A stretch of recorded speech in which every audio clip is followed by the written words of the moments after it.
तो कल अपन ने एक्सेल स्टार्ट की थी और कल अपन ने ओवरव्यू पढ़ लिया था। पहले तो ये बताओ इसमें टोटल रो कितनी है?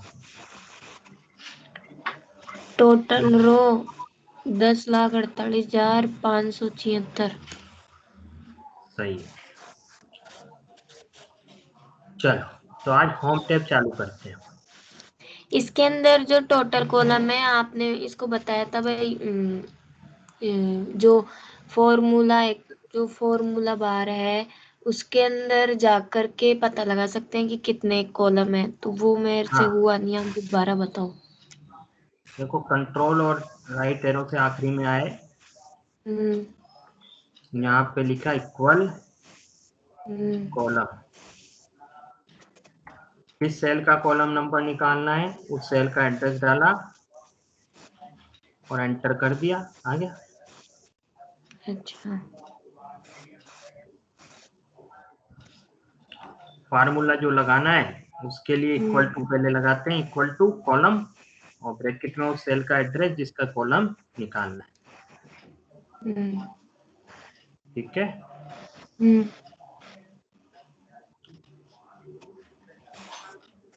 तो करें होम टैब स्टार्ट। हम्म होम टैब में सबसे पहले आता है क्लिपबोर्ड। जैसे वर्ड में बताया था मैंने कि यदि अपन को कोई भी डेटा कट या कॉपी करते हैं तो एक मेमोरी में जाता है, that memory is called clipboard.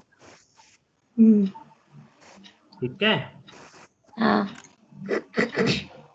उसी तरह एक्सेल में भी अपन कट कॉपी करेंगे तो क्लिपबोर्ड में जाएगा। तो कट कॉपी पेस्ट करने के लिए क्लिपबोर्ड का उपयोग करते हैं।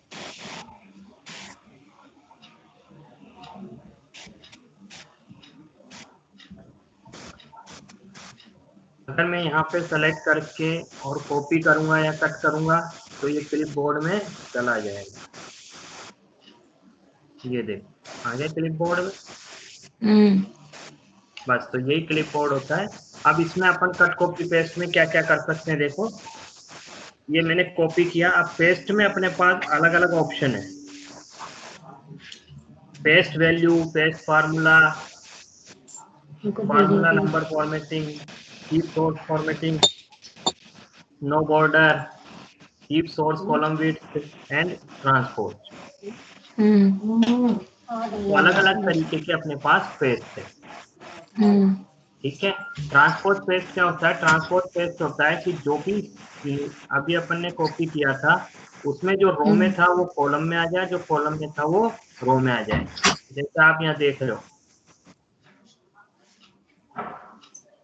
हो यहाँ पे,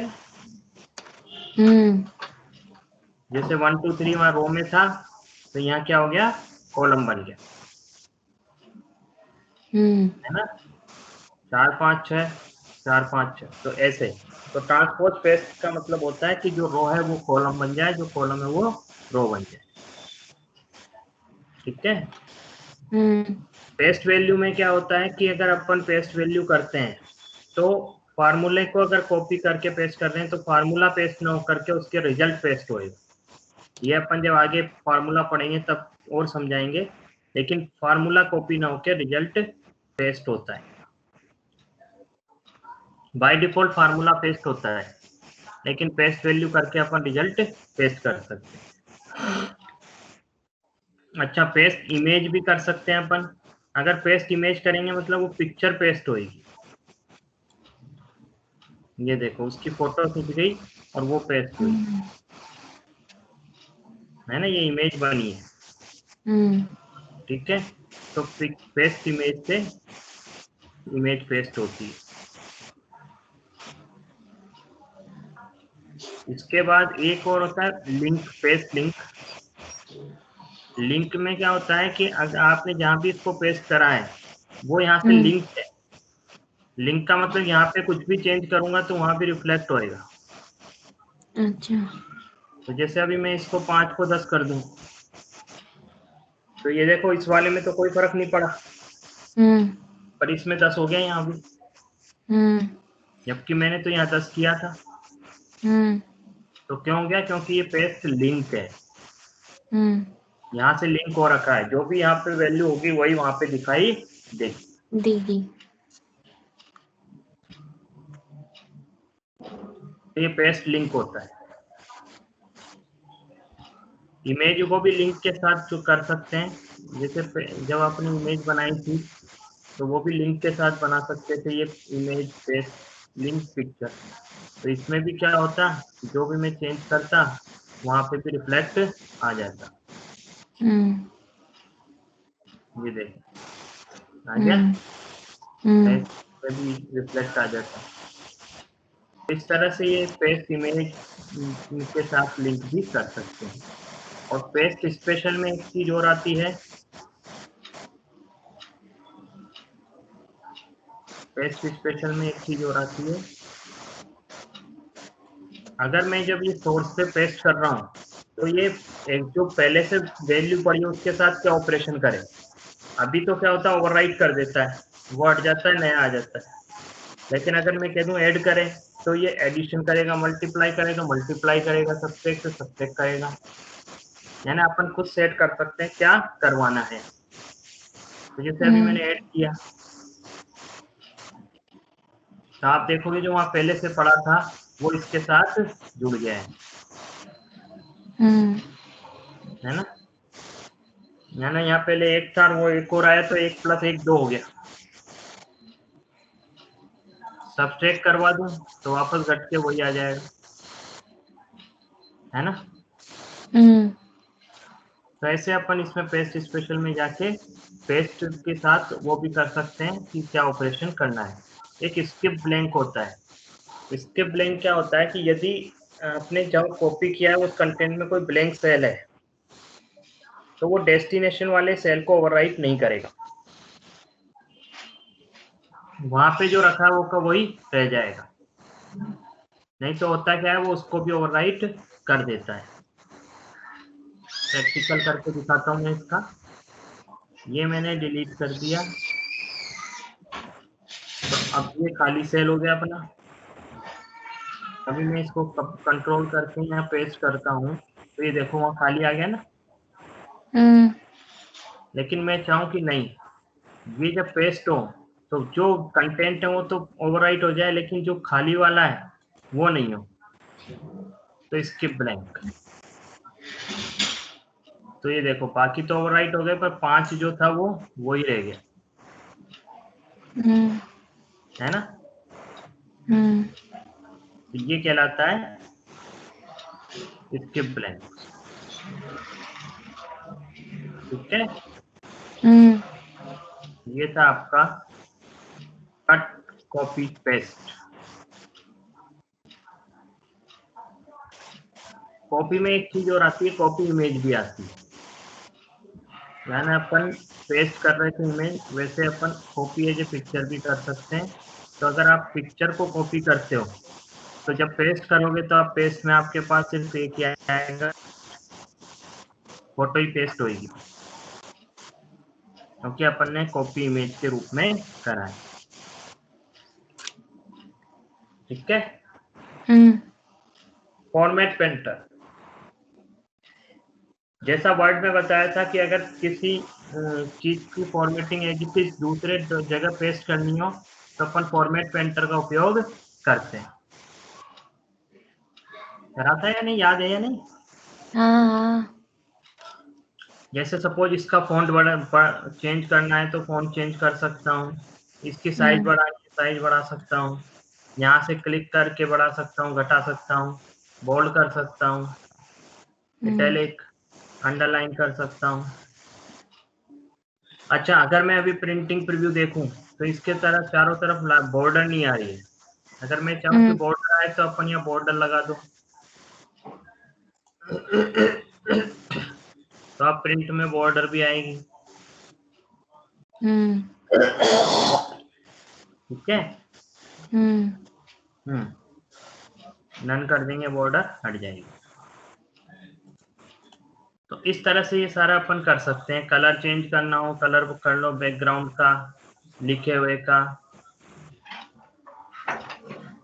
ये सारा काम इससे कर सकते हैं फॉर्मेटिंग। अब मैं चाहूँ यही फॉर्मेटिंग मेरे को इस वाले पे करनी है तो मैं फॉर्मेट पेंटर पे क्लिक करूंगा और जहां करनी है वहां पे ले जाके क्लिक कर दूंगा, तो जैसी फॉर्मेटिंग एक की हो रही थी वैसी 3 की भी हो गई। नहीं? हाँ। तो इस तरह से फॉर्मेट पेंटर का उपयोग करके अपन फॉर्मेटिंग कर सकते हैं।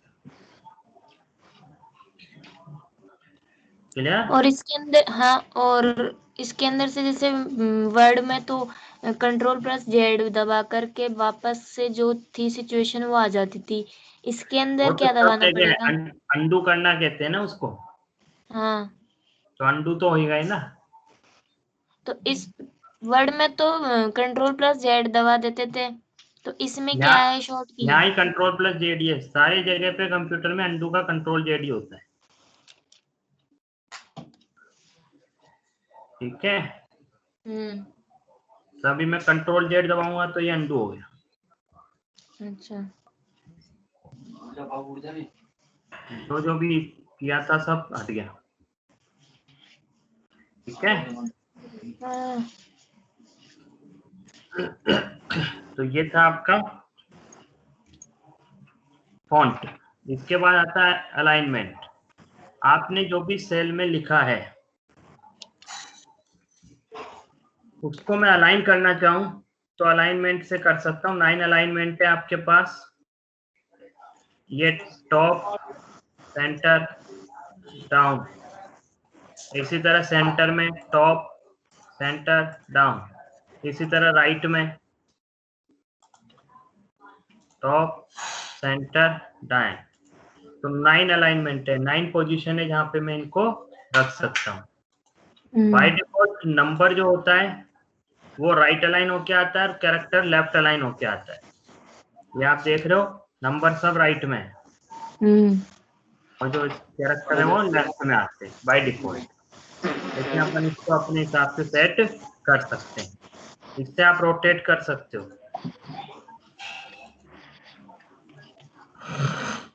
है ना? ऐसे कर सकते हो। आप खुद के हिसाब से भी रोटेट कर सकते हो, यहाँ से खुद एंगल दे करके रोटेट कर सकते हो, कितना रोटेट करना।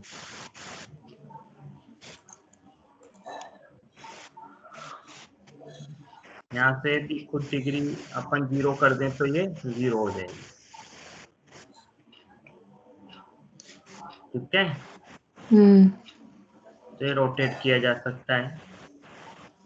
इससे अपन इंडेंटेशन कर सकते हैं,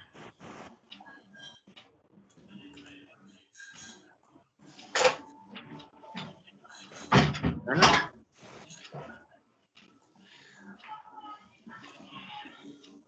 ऐसे इंडेंट मतलब लेफ्ट से थोड़ा खिसकाना हो तो इंडेंटेशन के बाद इंक्रीज इंडेंट और डिक्रीज इंडेंट। मर्ज सेंटर, मान लो मैं कोई टेक्स्ट चाहता हूँ वो 3-4 सेलों को जोड़ के एक ही सेल बना दे। जैसे मैंने सपोज ये लिस्ट किया और अब मैं चाहता हूँ कि ये इन सब में एक ही सेल बन के आए, तो मर्ज एंड सेंटर, तो ये पूरा एक सेल बन के उसके सेंटर में लिखा आ गया, है ना? तो मर्ज एंड सेंटर हो गया ये। अगर अपन चाहें तो वापस से इसको क्लिक करेंगे, वही नॉर्मल हो जाएगा। ऐसे ही अगर मान लो आपके इतने सेलों को मर्ज करना है, सबको एक मर्ज करना है, तो ये करेंगे, पूरा एक साथ मर्ज हो गया। और हर रो को मर्ज करना है तो मर्ज अक्रॉस करेंगे। ठीक है, और अगर अपन को सिर्फ मर्ज करना है तो मर्ज करेंगे तो सेंटर में नहीं आएगा बस, और अनमर्ज करने से अनमर्ज हो जाए। जैसे कई सारे सेलों को अपन एक साथ मिलाकर रख सकते हैं। ठीक है, तो मर्ज सेंटर ये मतलब होता है। ठीक है, अभी नहीं लग नहीं है। ठीक है, तो इस तरह से मर्ज सेंटर आता है। क्लियर? तो आज अपन ने 3 ग्रुप कर लिए, क्लिपबोर्ड, फॉन्ट और अलाइनमेंट। बचे हुए ग्रुप को अपन कल खत्म करेंगे, तो कल होम टेस्ट कल समाप्त करेंगे, ठीक है। और इसकी प्रैक्टिस कर रहे हो कि नहीं कर रहे हो? कर रही हूँ। कर रहे हो। कि ये वर्ड और एक्सेल दो ही बहुत इंपॉर्टेंट टॉपिक हैं, इनको जरूर प्रैक्टिस करते रहें, ठीक है। चलो, तो आज की क्लास में समाप्त करते हैं। 3 ग्रुप कर लिया आज, क्लिपबोर्ड, फॉन्ट और अलाइनमेंट।